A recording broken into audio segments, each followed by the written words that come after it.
হঠাৎ করে ইন্ডিয়ান 4 সামরিক গোয়েন্দা কর্মকর্তা, সামরিক গোয়েন্দা কর্মকর্তা মানে কিন্তু বিশাল জিনিস, এটা সামরিক গোয়েন্দা কর্মকর্তা 4 জন আসতেছেন এবং তারা আবার ডিজিএফ এর সাথে কথা বলবেন, 3 বাহিনী প্রধানের সাথে কথা বলবেন, বিমান বাহিনীর বিভিন্ন ঘাঁটি ঘুরবেন এবং 10ম পদাতিক ডিভিশন, তার মানে যেটা কক্সবাজারে আছে, কক্সবাজারের ওইখানেও তারা যাবেন সফরে।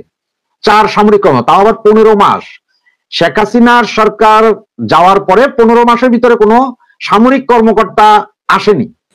আর যেখানে সারা বাংলাদেশে এখন আপনার আমেরিকান সেনা কর্মকর্তারা আছে, এখানে পাকিস্তানের সেনা কর্মকর্তারা এখানে গিজ গিজ করছে, এরই মধ্যে হঠাৎ করে ডিক্লারেশন দিয়ে ইন্ডিয়ার 4 সেনা কর্মকর্তা এখানে আসা, আবার সেটা কক্সবাজার সফর করা, এইটা কিন্তু আপনার একটু চিন্তার বিষয়।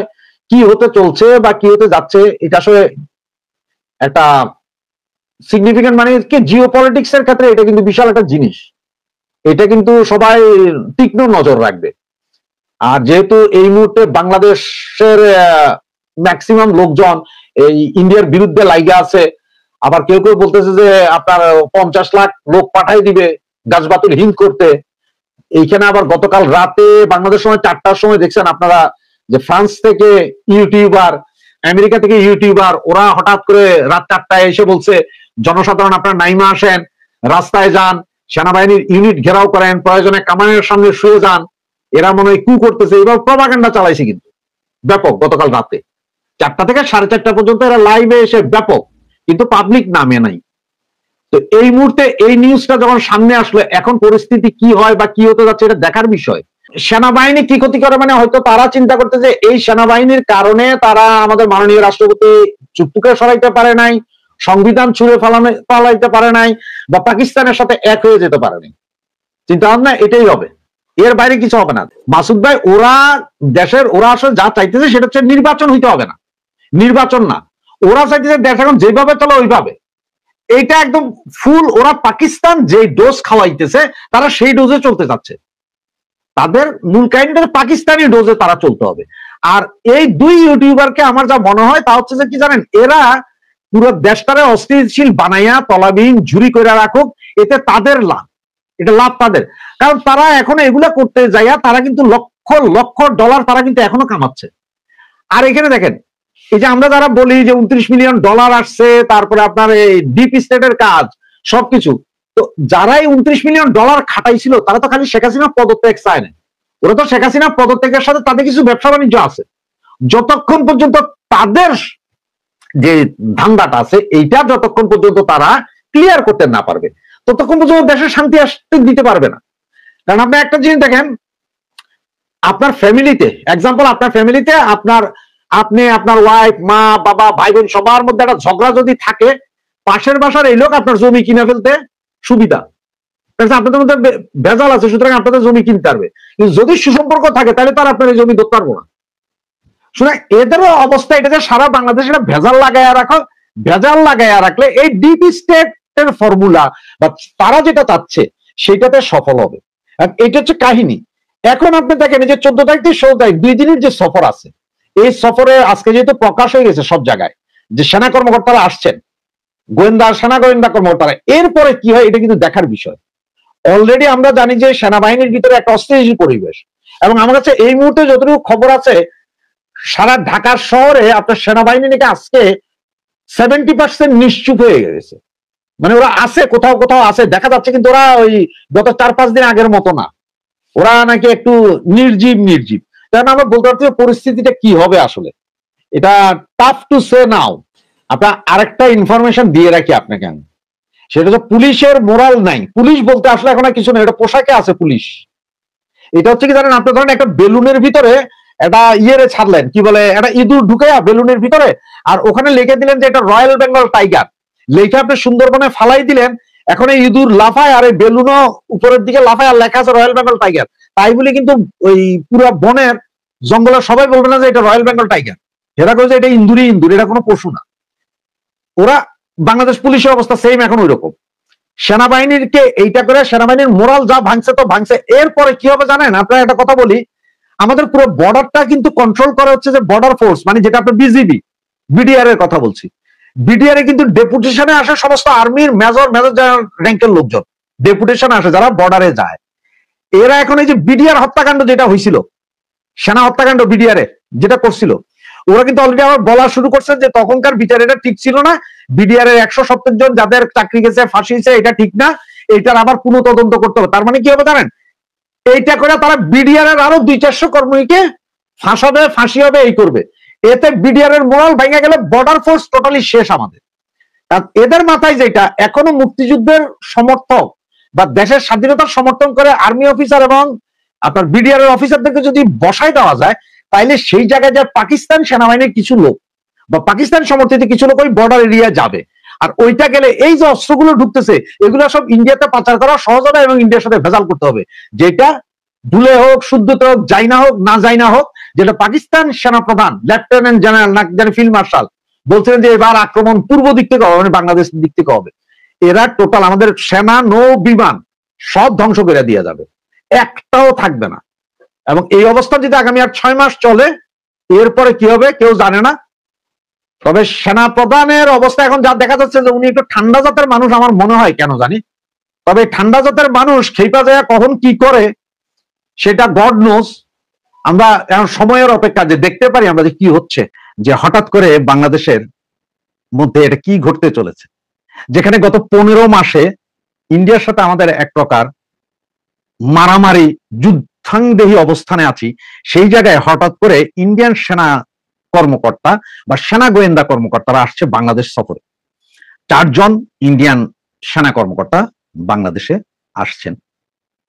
এই মুহূর্তে আপনারা সবাই জানেন যে বাংলাদেশে যেহেতু 56 জন সেনা কর্মকর্তার বিরুদ্ধে আইসিটিতে একটি মামলা হয়েছে এবং সেখান থেকে প্রায় 26 জনকে সম্ভবত ধরা হচ্ছে, যার মধ্যে 17 জনই বর্তমান সার্ভিং নিয়ে আছেন সেনাবাহিনীতে, একদম নিয়মিত চাকরিরত আছেন, বাকিরা অবসরপ্রাপ্ত, তাদেরকে অ্যারেস্ট করা হচ্ছে। এই সময় হঠাৎ করে সেনা কর্মকর্তা, আরো নর্মাল সেনা কর্মকর্তা, গোয়েন্দা সেনা কর্মকর্তা আসছে। আপনার কি ব্যাপারটা একটু বুঝতে পারছেন কিছু? কারণ হচ্ছে গতকাল রাতে হঠাৎ করে বাংলাদেশ সময় 4টার সময় আপনারা দেখেছেন যে পিনাকিদা 3 ইঞ্চি উনি ঘোষণা দিলেন যে কোন কোন ব্রিগেডে হেভি ইয়ে হচ্ছে, এ হচ্ছে, সে হচ্ছে, জনগণকে তাড়াতাড়ি মাঠে নেমে আসার জন্য বলেছে, সেনাবাহিনীর বিরুদ্ধে নেমে যেতে বলেছে, কয়েকজনে কামানের সামনে শুয়ে বসে পড়তে বলেছে, এইসব কথাবার্তা বলে উস্কানোর চেষ্টা করেছে। কিন্তু বাংলাদেশের জনগণ আর ধোকা খাইতে রাজি নাই। তাই এই যে ভণ্ড পীর মুর্শিদ পিনাকির কথা কেউ কর্ণপাতি করেনি। সেই অবস্থায় আজকে এই খবর পাওয়ার পরে হয়তো গাত্রদাহ শুরু হয়ে যাবে, আজকে হয়তো আবার কোনো প্রপাগান্ডার মেশিন নিয়ে নেমে যাবেন আমাদের এই পিনাকি রঞ্জন চক্রবর্তী, ইলিয়াস হোসাইন সহ এনসিপির মহাজ্ঞানী গুণীরা। তো এই মুহূর্তে যারা আসছেন ইন্ডিয়ান সেনা কর্মকর্তা, আপনাদের আমি একটু জাস্ট 100% শিওর হয়ে আমি ইয়েটা বলে দিচ্ছি আপনাকে। সেটা হচ্ছে যে আপনার সেনাপ্রধান জেনারেল ওয়াকারুজ্জামান যেমন 10 তারিখ, গত 10 তারিখে উনি, আজকে ওনার সৌদি সফর ছিল, সেটা বাতিল করে দিয়েছেন। কারণ হচ্ছে যে সেনাবাহিনীর যে অবস্থান চলছে তাতে এই মুহূর্তে বিদেশ সফর রিস্কি হয়ে যেতে পারে, তাই তিনি সেটা বাতিল করেছেন। তবে আপনার আইএসপিআর বলছে যে এটা হয়তো আবার রিশিডিউল করা হতে পারে, উনি হয়তো যাবেন, আবারও যাবেন। এর ভিতরে আপনারা জানেন যে 12 থেকে 14 তারিখ ইন্ডিয়াতে আর একটা ইয়ে ছিল, প্রোগ্রাম ছিল, যেটা আপনার জাতিসংঘের শান্তিরক্ষী মিশন, সেই সফরও উনি যেতে পারেননি, কারণ ওনার কাউন্টার পার্ট বা ওনার বন্ধু পাকিস্তানকে যেহেতু দাওয়াত দেওয়া হয়নি, তার কারণে উনিও যাননি। এই অবস্থায় 14 থেকে 16 তারিখ 2 দিনের সফরে ইন্ডিয়ান সেনাবাহিনীর বা ভারতীয় গোয়েন্দা দলের সফর হচ্ছে যে বাংলাদেশে। খবরটা হচ্ছে যে এরকম যে মিলিটারি ইন্টেলিজেন্স ইউনিটের 4 সদস্যের একটি দল মেজর জেনারেল কুন্দন কুমার সিংহের নেতৃত্বে 14 থেকে 16 অক্টোবর ঢাকায় আসছেন। মোহাম্মদ ইউনূসের নেতৃত্বে অন্তর্বর্তীকালীন সরকারের 8ই আগস্টের দায়িত্ব নেওয়ার পর এটি তাদের প্রথম বড় সফর। তারা সশস্ত্র বাহিনী বিভাগ, বিমান বাহিনী, ডিরেক্টর জেনারেল অফ ফোর্সের ইন্টেলিজেন্স মানে ডিজিএফআই, আর্মি এভিয়েশন গ্রুপ ও 10ম ইনফেক্টিক্যাল ডিভিশনের সঙ্গে বৈঠক করবে। তবে জেনারেল জামান জানায় তাদের সাথে ব্যক্তিগত সাক্ষাৎ করবে না। মানিকে জেনারেল জামানকে ওয়াকারুজ্জামান, তিনি ব্যক্তিগত সাক্ষাৎ করবেন না। এবং 10ম ডিভিশনটা হচ্ছে যে আপনার কক্সবাজারে, ওরা ওখানেও ভিজিটে যাবেন এবং ওখানে ভিজিট করবেন। এই হচ্ছে মূল খবর। এখন ঘটনা হচ্ছে যে কেন আপনাদেরকে এই খবরটা কিন্তু আমার চাউর হয়ে গেছে, বা এই খবরটা জানে ইন্ডিয়ার অনেক পত্রিকায় আসছে, যেমন চন্দন নন্দী দাদা উনি অলরেডি এটাকে ব্রেকআউট করেছেন প্রথমে, এরপর আস্তে আস্তে এখন বাংলাদেশে আমরা করছি, সবাইকে জানাচ্ছি। তো এখন দেখার বিষয় যে এই 4 জন আসার পর পর কি করে আমাদের এই পাকি গোষ্ঠী, তাদের কি নড়াচড়া হয় বা কি করে, যেহেতু দীর্ঘ 15 মাস পরে আবার ইন্ডিয়ান সেনাবাহিনীর সেনা গোয়েন্দা কর্মকর্তারা আসে। এক গভীর ষড়যন্ত্রের অংশ হিসেবে বাংলাদেশ বিরোধী গোষ্ঠী বাংলাদেশের সেনাবাহিনীকে ধ্বংস করতে চায়। প্রিয় দর্শক, আপনারা কি উপলব্ধি করছেন যে গত 15 মাসে বাংলাদেশের কোনো কিছু কি অবশিষ্ট আছে? বিশেষ করে বাংলাদেশের প্রতিষ্ঠানগুলোর কথা যদি আপনি চিন্তা করেন, অবশিষ্ট কি আছে? কোন প্রতিষ্ঠান কি যেভাবে ক্রিয়া করার সেভাবে ক্রিয়া করছে?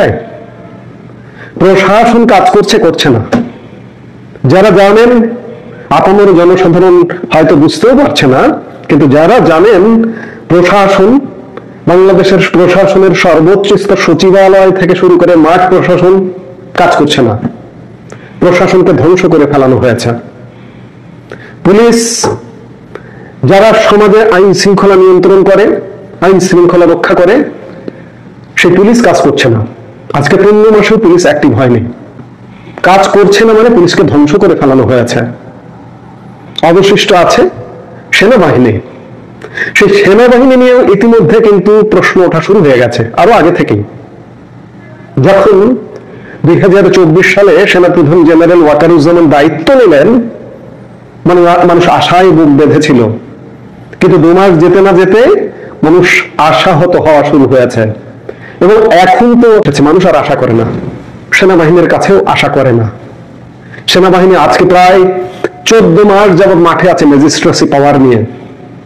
ম্যাজিস্ট্রেসি পাওয়ার নিয়ে মাঠে থাকা সত্ত্বেও এই সেনাবাহিনী মানুষেরা জানমালের নিরাপত্তা দিতে পারছে না। আপনার আশপাশে টেকনাফ থেকে তেতুলিয়া প্রত্যেকটি মানুষ বলবেন যে কোথাও না কোথাও অঘটন ঘটছে। সেনাবাহিনীর ভাবমূর্তি ক্ষুণ্ণ করার জন্যই এই কাজগুলো করা হয়েছে বা করা হচ্ছে। আমাদের সাবের সেনাবাহিনী, সেই সেনাবাহিনীকেও আপনি সাম্প্রতিক সময়ে দেখছেন যে ধ্বংসের দ্বার প্রান্তে নিয়ে যাওয়া হচ্ছে। সাম্প্রতিক সময়ে এই গত কয়েকদিনে আপনি আরো দেখেছেন যে সেনাবাহিনীর অফিসারদের বিচারের আওতায় আনছে। তারা বলছে, এই সরকার বলছে যে বিচারের আওতায় আনছে। কে বিচার করবে? কে কার বিচার করবে? আপনি যদি সরকারটিকেই বলেন, সরকারটি তো বৈধ নয়। আর যে বিচার যে আদালতের মাধ্যমে, যে ট্রাইব্যুনালের মাধ্যমে করা হচ্ছে, সেই ট্রাইব্যুনালটাও তো বৈধ নয়। আমরা বারবার বলছি যে অপরাধীদের বিচার হতে হবে, কিন্তু যে প্রক্রিয়ায় হচ্ছে এই প্রক্রিয়াটি তো সঠিক প্রক্রিয়া নয়। এই সাম্প্রতিক সময়ে যে ঘটনা ঘটানো হয়েছে, তাতে করে টোটাল সেনাবাহিনীর চেইন অফ কমান্ড ভেঙে ফেলানো হয়েছে। এগুলো আসলে ষড়যন্ত্রের অংশ, নীল নকশার অংশ। আপনারা জানেন 1971 সালে আমাদের মহান মুক্তিযুদ্ধের মাধ্যমে গড়ে উঠেছে আমাদের প্রশাসন। ভিত্তি মূলত 1971, ভিত্তি মূলত আমাদের পুলিশ 1971। পুলিশের সেই রাজারবাগে প্রতিরোধ যুদ্ধের কথাকে ভুলে যাবেন? পুলিশের শহীদের কথা ভুলে যাবেন? পুলিশের অসংখ্য কর্মকর্তা 71-এ শহীদ হয়েছে। আমাদের সেনাবাহিনী আমাদের যুদ্ধের ময়দান থেকে গড়ে উঠেছে। 11টি সেক্টর, সেই সেক্টর থেকে আজকে আমাদের সেনাবাহিনী গড়ে উঠেছে। সেই সেনাবাহিনী, সেই পুলিশ, সেই প্রশাসনকে ভেঙে চুরমার করে ফেলানো হচ্ছে। কারণটা কি? আজকে বাংলাদেশের নতুন বন্দোবস্ত 71 মানি না। 71 পরে যে 55 বছর, এই 55 বছর মানি না। এখনকার নতুন বন্দোবস্ত মনে করছে। এই গোষ্ঠীটি স্বাধীনতা বিরোধী, মুক্তিযুদ্ধ বিরোধী, তারা এই যে 55 বছরে যে তিল তিল করে গড়ে ওঠা প্রশাসন, পুলিশ, সেনাবাহিনী, সশস্ত্র বাহিনী, 3 বাহিনী গড়ে উঠেছে, তাকে আর বিশ্বাস করতে পারছে না। তারা ভাবছে এই যে বিগত 16 বছর যে আওয়ামী লীগ সরকার ক্ষমতায় ছিল, তারা ভাবছে যে প্রশাসন পুরোটা আওয়ামী লীগের। পুলিশের অর্ধেকের বেশি আওয়ামী লীগের সময় নিয়োগপ্রাপ্ত, সেনাবাহিনীতে অর্ধেকের বেশি আওয়ামী লীগের সময় নিয়োগপ্রাপ্ত। আজকে যে বড় বড় জেনারেলরা, তারা ম্যাক্সিমাম আওয়ামী লীগের সময় প্রমোশন প্রাপ্ত। এত কিছুর পরেও অন্য বাহিনীতে তো আছে এই যে স্বাধীনতা বিরোধী গোষ্ঠীটা। আমি বিশেষ করে জামাত ইসলামের কথা বলবো। তারা সেনাবাহিনীকেও দীর্ঘদিন যাবৎ দখল করবার নানা ওয়েতে দখল করেছে, খানিকটা প্রভাব বিস্তার করেছে, নিজেদের কন্যা বিবাহ দেওয়া থেকে শুরু করে নানাভাবে প্রভাব বিস্তার করেছে। বাইরে যদি সিভিল সোসাইটিতে যদি এই জামাত ইসলামের 5% ভোট থাকে, সেনাবাহিনীতেও তাদের একটা 5-10% অংশ আছে। সেই 5-10% কলকাঠি নাড়ছে সেনাবাহিনীতে, সেই 5-10% পুলিশে, প্রশাসনে, সমাজে। সেই পার্সেন্টেজটার কাছে আজকে আমরা জিম্মি। এর প্রধানতম কারণ আমাদের 71-এর মুক্তিযুদ্ধের মাধ্যমে গড়ে ওঠা সেনাবাহিনী, পুলিশ, প্রশাসন ভেঙে ফেলো, ভেঙে চুরমার করে দাও, দিয়ে নতুন করে গড়ে তোলো। এই পলিসিতে তারা মূলত চূড়ান্ত পলিসি তাদের এটা, নতুন করে গড়ে তুলতে চায়। আমরা যেমন 71-এর মুক্তিযুদ্ধের পরে 72 সালে সবকিছু নতুন করে গড়ে তুলেছি, আজকের এই মুক্তিযুদ্ধ বিরোধী গোষ্ঠীটি সবকিছুকে ভ্যানিশ করে দিয়ে, ধ্বংস করে দিয়ে তারা নতুন করে গড়ে তুলতে চায়, তাদের লোকজনকে ঢোকাতে চায়। আপনারা নিশ্চয়ই কদিন আগে দেখেছেন যে আমি এই মুহূর্তে ডেইলি স্টার বাংলার একটা রিপোর্ট আমার সামনে আছে, গত 29শে সেপ্টেম্বর রিপোর্টটি প্রকাশিত হয়েছে, যে প্রশাসনের কার্যক্রম ত্বরান্বিত করতে যুগ্ম সচিব পর্যায়ে ল্যাটারাল এন্ট্রি বা পার্শ্ব নিয়োগ দেওয়ার চিন্তা করছে সরকার। কি আত্মঘাতী সিদ্ধান্ত, আপনি একবার চিন্তা করুন। প্রশাসনের যুগ্ম সচিব পদ মর্যাদায় পদ আছে 502টি। এই মুহূর্তে প্রশাসনে যুগ্ম সচিব আছে, যে কয়টা পদ আছে তার থেকে ডাবল দ্বিগুণ। এরপরে এই জামাতি জঙ্গি জোট সরকার চিন্তা করছে যে বায়োল্যাটারাল এন্ট্রি বা পার্শ্ব নিয়োগ প্রক্রিয়ায় সরাসরি যুগ্ম সচিব পদে নিয়োগ দেবে। এ বিষয়ে 3 সচিব ও একজন অতিরিক্ত সচিবের সমন্বয়ে গঠিত কমিটি কয়েক দফা বৈঠক করেছে এবং তারা প্রতিবেদন চূড়ান্ত করার কাজ করছে। জনপ্রশাসন সংস্কার কমিশনের সুপারিশের পর এই উদ্যোগ নেওয়া হয়েছে। এই উদ্যোগে অসন্তোষ সৃষ্টি হয়েছে প্রশাসনের তরুণ কর্মকর্তাদের মধ্যে। তবে এই বিষয়ে কেউ চাকরি হারানোর ভয়ে প্রকাশ্যে মন্তব্য করতে রাজি নন। এই যে বায়োল্যাটারাল এন্ট্রি বা সরাসরি নিয়োগ বলতে বোঝায় প্রচলিত প্রশাসন ক্যাডারের বাইরে থেকে পেশাদারদের নিয়োগ দেওয়া, যেমন বেসরকারি খাত, প্রাইভেট চাকরি করেন এমন লোককে নিয়ে এসে নিয়োগ দেওয়া, শিক্ষাঙ্গন থেকে নিয়োগ দেওয়া, সশস্ত্র বাহিনী, রাষ্ট্রায়ত্ত প্রতিষ্ঠান বা অন্যান্য বিশেষায়িত ক্ষেত্রে বিদেশে আছে তাকে ধরে নিয়ে এসে সরাসরি জয়েন্ট সেক্রেটারি হিসেবে নিয়োগ দেওয়ার একটা প্রচেষ্টা নিয়েছে। কি আত্মঘাতী প্রচেষ্টা, আপনি চিন্তা করুন। এইভাবে এরা নতুন নতুন নিয়োগ দিয়ে পুলিশে, প্রশাসনে এবং প্রচুর, এই অন্তর্বর্তীকালীন সরকারের সময় প্রচুর নিয়োগ কার্যক্রম চলছে। নিয়োগ দিয়ে তারা সব চেঞ্জ করে ফেলতে চায় পর্যায়ক্রমে সব। আগামী ধরুন 5 বছরের প্রজেক্ট, 5 বছরের মধ্যে এই মুহূর্তে যত প্রশাসনে কর্মকর্তা আছেন তাদেরকে যে কোনো অজুহাতে পাল্টাই ফেলবেন, পুলিশে পাল্টাই ফেলবেন, সেনাবাহিনীতে পাল্টাই ফেলবেন, ফেলে নিজস্ব বাহিনী, নিজস্ব দলীয় সমর্থকদের এইসব বাহিনীতে ঢুকিয়ে দেওয়া হবে। আর এইসবেরই অংশ হিসেবে সর্বশেষ হানা দিচ্ছে বাংলাদেশ সেনাবাহিনীতে। বাংলাদেশ সেনাবাহিনীর আইসিটির অধীনে কিছু কর্মকর্তার ওয়ারেন্ট ইস্যু হয়েছে।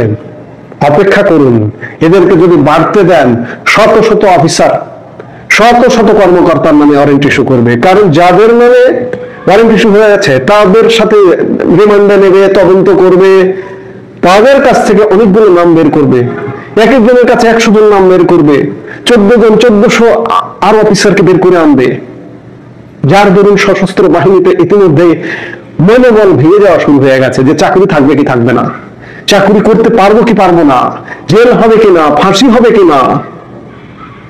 এগুলো এক বৃহৎ নীল নকশার অংশ হিসেবে এই কাজগুলো করা হচ্ছে। এর প্রধানতম কারণ আমি খানিক আগে যেটি বললাম, মুক্তিযুদ্ধের মাধ্যমে গড়ে ওঠা প্রশাসন রাখা হবে না, পুলিশ রাখা হবে না, সেনাবাহিনী, সশস্ত্র বাহিনী রাখা হবে না। তারই নীল নকশার অংশ হিসেবে সবগুলো বাহিনীতে হাত দেওয়া হয়েছে। আজকে বাংলাদেশের মানুষ যদি রুখে না দাঁড়ায় তাহলে আমি বারবারই বলি যে বাংলাদেশ হেরে যাবে, বাংলাদেশের স্বাধীনতা, মুক্তিযুদ্ধ হেরে যাবে, 1971কে মিথ্যা করে দেবে। কিন্তু আমি বিশ্বাস করি যে নীল নকশায় নেওয়া হোক না কেন, শেষ পর্যন্ত বাংলাদেশ বেঁচে যাবে। শুনলাম খুব শীঘ্রই নাকি বাংলাদেশে ভারতের সেই জুকার নালায়েক যিনি এখন মালয়েশিয়ায় পলাতক, তিনি নাকি বাংলাদেশে আসবেন।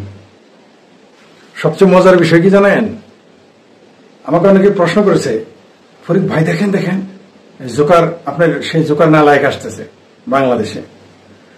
আমি বললাম এতে বিস্মিত হওয়ার কি আছে, বরং এই 14 মাসে এখনো এই বাঙ্গুদের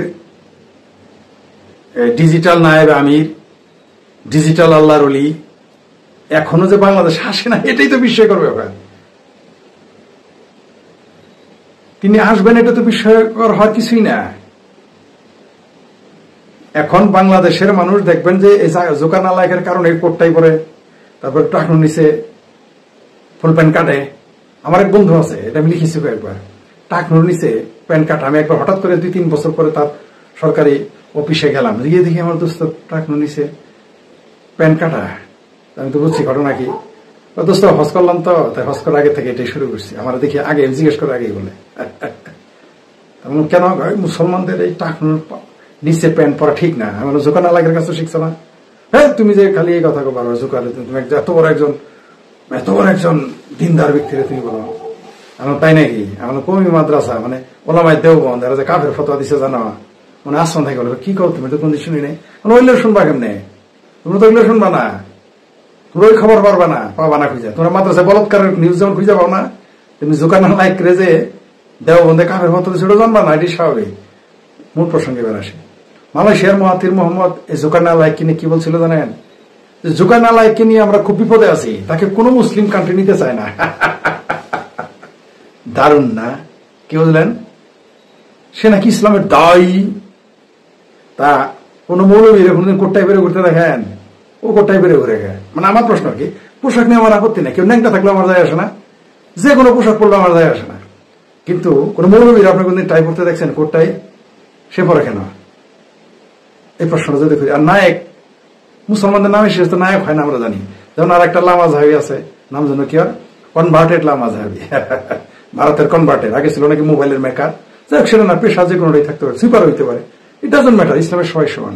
এছাড়াও আমি মোটামুটি শ্রমজীবী মেহনতি মানুষের বন্ধুগুলো করছি, আমার কাছে পেশা যে কোনোটাই যে কোনো মানুষ নিতে পারে।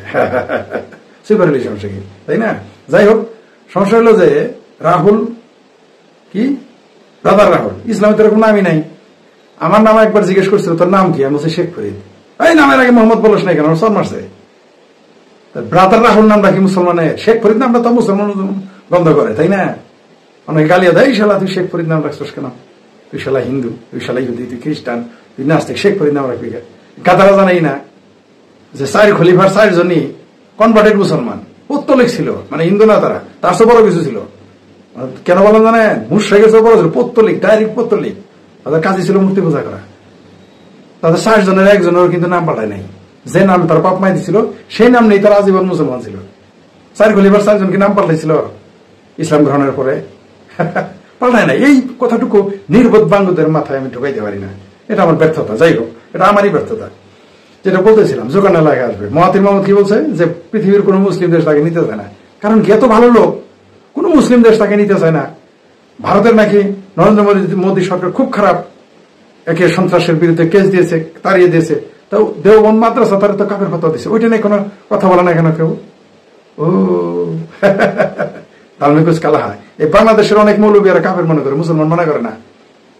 এখন আপনি বলবেন অমুক মৌলবী মানলে কি না মানলে কি, তাহলে আপনি যদি যারা কাফের মনে করেন, মুসলমান মনে করেন না, তা আপনি মনে করলে কি না করলে কি, তখন তো আপনার গায়ে সিট লাগবে।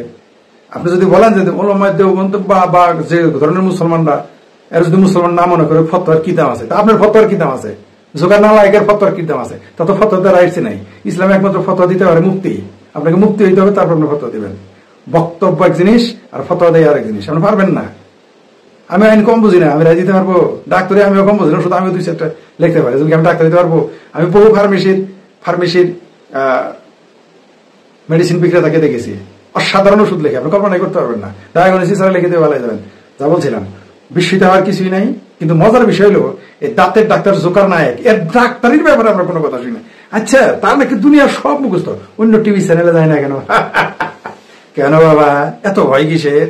অন্য টিভি চ্যানেলে যাইতে ভয় কিসে? দালমে কুছ তো কালা হয়, দালমে কুছ তো কালা হয়। আর তার এত কিছু মনে থাকে, তার রেজাল্ট আমরা একটু দেখতে চাই। তার না সব মুখস্থ, সব গায়েবী মুখস্থ থাকে, আর তার এই নাম্বার আছে ওই নাম্বার আছে, তার যে সাবজেক্ট ছিল সেই ব্যাপারে কোনোদিন পাতার নম্বর বলতে শুনছেন? তার রেজাল্ট একটু দেখি, এত পারে। দাল মে কুছ তো কালা হায়। যাই হোক, এই জঙ্গিদের জনক, আধুনিক জঙ্গিদের, ডিজিটাল জঙ্গিদের জনক জোকার নালাক বাংলাদেশে আসতেছে, নিশ্চিত থাকেন। এর পক্ষেও যেমন থাকবে আর দৌড়নে দেওয়ার লোকও থাকবে। অপেক্ষায় থাকেন, দেখতে থাকেন। তবে পাকিস্তান এবং আফগানিস্তানের যুদ্ধের দামামার মধ্যে এই যে জোকার নালায়ক আসতেছে, এটা শুনে বাঙ্গমুমিনের একটু মনে মলম দিতে পারেন, কারণ তারা বেজায় কষ্টে আছে। অলরেডি তো বাংলাদেশের মানুষ দুই ভাগে বিভক্ত হয়ে গেছে, ওটা অন্য ভিডিও বানাবো। তো জাকির নায়ক আসার সংবাদ দিয়ে আর কয়েকদিন একটু এটা দিয়ে মলম দিতে পারবে, কারণ পাকিস্তান আফগানিস্তান লাগছে, কোন দিকে যাবো কেউ বুঝে উঠতে পারে না। তবে এই দেশটা যেহেতু আপনি বাংলাদেশের বিশ্ববিদ্যালয়গুলো কওমি মাদ্রাসা, খারেজি মাদ্রাসা, হাফেজিয়া মাদ্রাসা হয়ে গেছে, তাবলিগের মার্কাজ হয়ে গেছে। আর জোকার নালায়ক আসলেই কি না আসলেই কি, ওরা আসলেই কি না আসলেই কি। তো সবচেয়ে বিষয়ের ব্যাপার যে তার রেজাল্ট সম্পর্কে কেউ বলে না, তার ডাক্তারি জীবন সম্পর্কে কেউ বলে না, প্রিভিয়াস কোন স্কুল কলেজে পড়ছে তা বলে না। ঘটনাটা কি? দাল মে কুছ তো কালা হায়। আবার মনে করে দেই, যারা খুব খুশির ভাই হয়ে গেছেন যে জাকির নালায়ক আসতেছে, তাদের উদ্দেশ্য বলি, ভারতের দেওবন্দ মাদ্রাসা তাকে কাফের হত্যা দিয়েছে, এমনকি বাংলাদেশে যারা মাজারবন্দী তারাও তাকে মুসলমান মনে করে না।